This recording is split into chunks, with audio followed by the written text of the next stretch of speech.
নমস্কার। আজ আমরা উপস্থিত হয়েছি বাংলাদেশের বিশিষ্ট সঙ্গীত শিল্পী ঋষু তালুকদার মহোদয়ের সাথে, যিনি ইতিমধ্যেই সঙ্গীত জগতে ৩টি উচ্চাঙ্গ সঙ্গীত গ্রন্থ প্রকাশ করেছেন। স্যার, আপনি তো বাংলাদেশের সঙ্গীত জগতে ৩টি উচ্চাঙ্গ সঙ্গীত গ্রন্থ প্রকাশ করেছেন, যা সঙ্গীত প্রেমীদের কাছে বিপুল সমাদৃত হয়েছে। তাই বইগুলো সম্বন্ধে যদি আপনি আলোচনা করতেন। ধন্যবাদ উমা। সুপ্রিয় শ্রোতা মণ্ডলী এবং যারা দেখছেন সবাইকে অশেষ অশেষ ধন্যবাদ এবং কৃতজ্ঞতা জানাচ্ছি। আমার এই সম্প্রতি এটা ৩টা বইয়ের কথা বলেছেন উমা। আমার 3টা বই প্রকাশিত হয়েছে। যেটা প্রকাশিত হয়েছিল 2019 সালে। এই শাস্ত্রীয় সঙ্গীত দীপিকা আমি একটু দেখাচ্ছি আপনাদেরকে, যারা পাঠকদের জন্য অনেক সুবিধা হয়। শাস্ত্রীয় সঙ্গীত দীপিকা, এটি বলতে গেলে মোটামুটি শিল্পী মহলে এবং যারা শিক্ষার্থী এবং শিক্ষকদের অত্যন্ত উপকার একটা বই আমি মনে করি। মানে এখানে আমার গুরুজি পণ্ডিত নির্মলেন্দ্র চৌধুরী প্রয়াত হয়েছেন। ওনার বেশ গুরুত্বপূর্ণ বন্দিশ রয়েছেন এবং উপমহাদেশের সঙ্গীতজ্ঞদের বন্দিস্ত রয়েছেনই। আমার গুরু আমাকে যথেষ্ট সহযোগিতা করেছেন এই বইগুলি প্রকাশের ক্ষেত্রে। অনেক ওনার অবদান অনস্বীকার্য। ওনাকে অনেক শ্রদ্ধা ভরে স্মরণ করছি। এই বইটি সবার পাঠকের কাছে অনেক সমাদৃত হয়েছে এবং আমি মনে করি হয়তো অনেক সময় টিচাররা যারা শিক্ষক মণ্ডলী যারা শিক্ষা দিয়ে থাকেন তাদের কাছে এটা অত্যন্ত গুরুত্বপূর্ণ। বলতে গেলে না লিখেও হয়তো অনেক সময় বই একটু সহযোগিতা নিতে পারেন, নিয়ে ওনারা এই শিক্ষার কার্যটা পরিচালনা করতে সুবিধা হয়। বেশ প্রায় ধরতে গেলে এই বইটিতে প্রায় 50-60টি বন্দিশ, রাগের বন্দিশ এবং আলাপ টান, যেটা শিক্ষার্থীর জন্য অত্যন্ত সহায়ক। পাশাপাশি এরপরে দ্বিতীয় যেটি গ্রন্থ প্রকাশিত হয়েছে, আমি পরের বইটি একটু দেখাতে চাই। এটা সুরসম্ভার। এটা 500 রাগের সংকলন। এখানে 500 রাগের রূপ দেওয়া আছে। এটা দেশ বিদেশের সঙ্গীতজ্ঞ, সুরকার, শিল্পী যারা সুর করছেন, সঙ্গীত পরিচালনা করছেন, তাদের সুর করতে অনেক সহায়ক ভূমিকা রাখে। এবং তাছাড়াও 500 রাগের রূপ ছাড়াও বেশ কিছু রাগের বন্দিশ এবং তান, আলাপ, বড় বড় রাগের, যেটা দীপিকা, শাস্ত্রীয় সঙ্গীত দীপিকা গ্রন্থে নেই।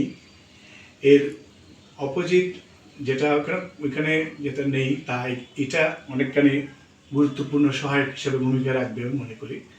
এবং এখানে আমরা যে বন্দিশগুলি করি, যে বন্দিশগুলি গাচ্ছি, ওটার বেশ প্রায় 200-250-300 মতো এই শব্দ ভাণ্ডার দেওয়া আছে, শব্দের অর্থ দেওয়া আছে, যেটা সঙ্গীত শিল্পীদের জন্য, শিক্ষার্থীদের জন্য এবং শিক্ষকদের জন্য গুরুত্বপূর্ণ ভূমিকা রাখে বলে আমি মনে করি। এর পরবর্তী যেটা গ্রন্থ আমি প্রকাশ করেছি, সেটা শাস্ত্রীয় সঙ্গীত তত্ত্ব। আমি একটু দেখাতে চাই। শাস্ত্রীয় সঙ্গীত তত্ত্ব একটা তত্ত্বীয় বই, যেটা আমাদের দেশে অনেক প্রতিষ্ঠান যেটা পরীক্ষা নিয়ে থাকেন প্রতি বছর শেষে। ওই পরীক্ষার জন্য এটা অত্যন্ত উপযোগী, সহায়ক হিসাবে কাজ করবে। এটা সম্পূর্ণ তত্ত্বীয় বই, তত্ত্বভিত্তিক বই। এবং যারা প্রশ্ন করতে গিয়ে শিক্ষকদের অনেক সুবিধা হয়।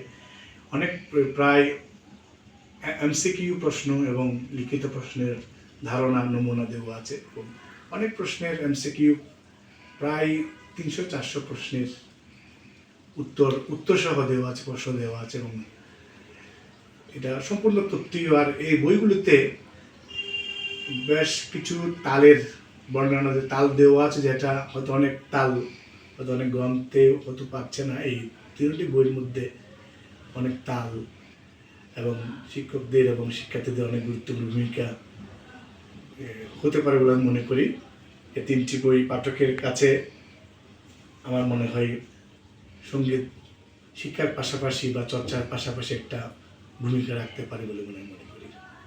স্যার, বইগুলো তো সারা বাংলাদেশেই পাওয়া যায়, কিন্তু পাঠক পাঠিকাদের সুবিধার্থে কোনো নির্দিষ্ট জায়গার কথা যদি আপনি উল্লেখ করতেন তাহলে ক্রয় করতেও সুবিধা হতো। ধন্যবাদ উমা। এই বইগুলি যারা এরই মধ্যেই অনেক পাঠক পাঠিকার কাছে, শিক্ষার্থীদের কাছে এবং শিক্ষক মণ্ডলীর কাছে, সঙ্গীতজ্ঞের কাছে পৌঁছে গেছেন, বেশ সমাদৃত হয়েছে।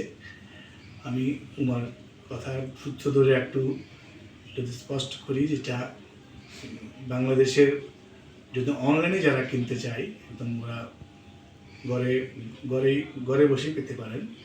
রকমারি.com অনলাইন মাধ্যম, এবং বাংলাদেশের এই বাতিঘর যেটা লাইব্রেরি, স্বনামধন্য লাইব্রেরি, বাতিঘর সিলেট শাখা, ঢাকা শাখা এবং চট্টগ্রাম শাখা, এবং আমার চট্টগ্রামের গণেশ অ্যান্ড সন্স সুপ্রসিদ্ধ বাদ্যযন্ত্রের দোকান, এবং টিউনারি, এবং লাইব্রেরির ক্ষেত্রে পাঠক বন্ধু লাইব্রেরি এবং সাহিত্য বিচিত্রা থেকে শুরু করে কক্সবাজারে Manmohini musical centre, Bhandari musical centre থেকে শুরু করে প্রায় মোটামুটি অনেক জায়গায় এর বইয়ের সম্ভার রয়েছে, যারা পাঠক পাঠিকারা অনায়াসেই তা ক্রয় করতে পারবেন।